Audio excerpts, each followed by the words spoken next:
Hi అండి, అందరికీ నమస్కారము. నేను మీ మమత. వెల్కమ్ బ్యాక్ టు అమ్మ మొదటి ముద్ద. ఈరోజు వీడియోలో చూడగానే నోట్లో నీళ్ళు ఊరిపోయేలా ఉండే డెలీషియస్ బెల్లం రవ్వ లడ్డుని సింపుల్ అండ్ ఈజీగా ఎలా తయారు చేసుకోవాలో చూపిస్తాను. మీరు కూడా ఒకసారి ట్రై చేసేయండి. ఎంతో టేస్టీగా ఉండే ఈ రవ్వ లడ్డు కోసం ముందుగా స్టవ్ మీద కడాయి పెట్టుకొని అందులోకి 1 టేబుల్ స్పూన్ నెయ్యి వేసుకొని హీట్ చేసుకున్నాక 2 టేబుల్ స్పూన్ల జీడిపప్పు పలుకులు, 2 టేబుల్ స్పూన్ దాకా ఎండు ద్రాక్ష వేసుకొని మంచి కలర్ వచ్చేంత వరకు వేయించుకొని ఒక బౌల్లోకి తీసుకొని పక్కన పెట్టుకోవాలి. ఇదే కడాయిలోకి మరొక టేబుల్ స్పూన్ నెయ్యి వేసుకోవాలి. నెయ్యి వేసుకున్న తర్వాత ఇందులోకి 1 కప్పు ఉప్మా రవ్వ వేసుకొని మంచి కలర్ వచ్చేంత వరకు 5-6 నిమిషాల పాటు మంటని లో ఫ్లేమ్లో పెట్టుకొని బాగా వేయించుకోవాలి. ఇది వేగేటప్పుడు మంచి స్మెల్ వస్తుంది, కొద్దిగా కలర్ అనేది కూడా చేంజ్ అవుతుంది. రవ్వ బాగా వేగిపోయింది. ఇప్పుడు ఇందులోకి 1 కప్పు పచ్చి కొబ్బరి తురుము వేసుకోవాలి. పచ్చి కొబ్బరి తురుము వేసుకుంటే టేస్ట్ అనేది ఇంకా బాగుంటుంది. పచ్చి కొబ్బరి తురుము లేకపోతే ఎండు కొబ్బరి తురుము అయినా వేసుకోండి.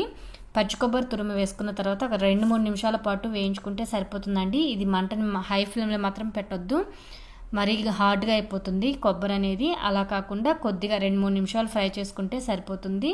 చూస్తున్నారు కదా, ఇక్కడ మనకి పొడి పొడిగా ఉంది. ఈ విధంగా ఉంటే సరిపోతుంది. ఇప్పుడు దీన్ని ఒక బౌల్లో తీసుకొని పక్కన పెట్టేసుకోవాలి. ఇప్పుడు కడాయిలోకి 1 కప్పు బెల్లం తురుము, 2 టేబుల్ స్పూన్ల దాకా నీళ్లు వేసుకొని బెల్లాన్ని బాగా కరిగించుకోవాలి.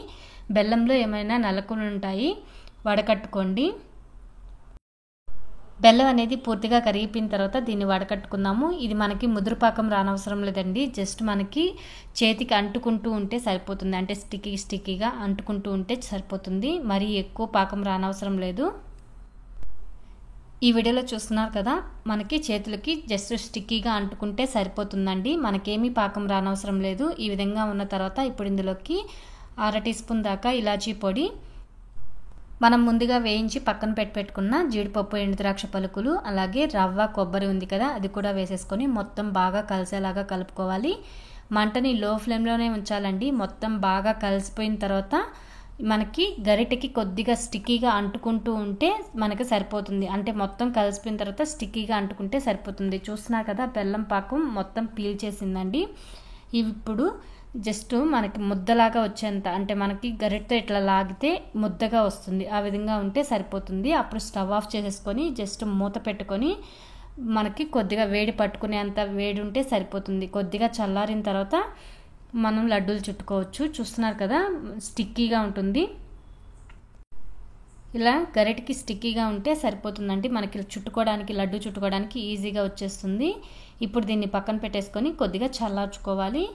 ఇది కొద్దిగా చల్లారింది. చేతులకి నెయ్యి రాసుకొని కొద్దిగా మొత్తం బాగా కలిసేలాగా కలిపేసుకున్న తర్వాత మనం లడ్డూలాగా చుట్టుకోవడమే. ఫస్ట్ టైం ట్రై చేసే వాళ్ళు కూడా చాలా ఈజీగా చేయగలరండి. చాలా టేస్టీగా ఉంటుంది, చాలా ఈజీగా చేసుకోవచ్చు. షుగర్తో చేసేదానికన్నా బెల్లంతో చేసుకుంటే హెల్త్కి చాలా మంచిది, టేస్ట్ కూడా చాలా బాగుంటుంది. తప్పకుండా మీరు ఒకసారి ట్రై చేసి చూడండి. ఈ వీడియో కనుక మీకు నచ్చినట్లయితే ప్లీజ్ లైక్ చేయండి. ఈ ఛానల్ని ఇంకా సబ్స్క్రైబ్ చేసుకోకపోతే సబ్స్క్రైబ్ చేసుకోండి. మరొక మంచి వీడియోతో మళ్ళీ కలుద్దాం. Thanks for watching.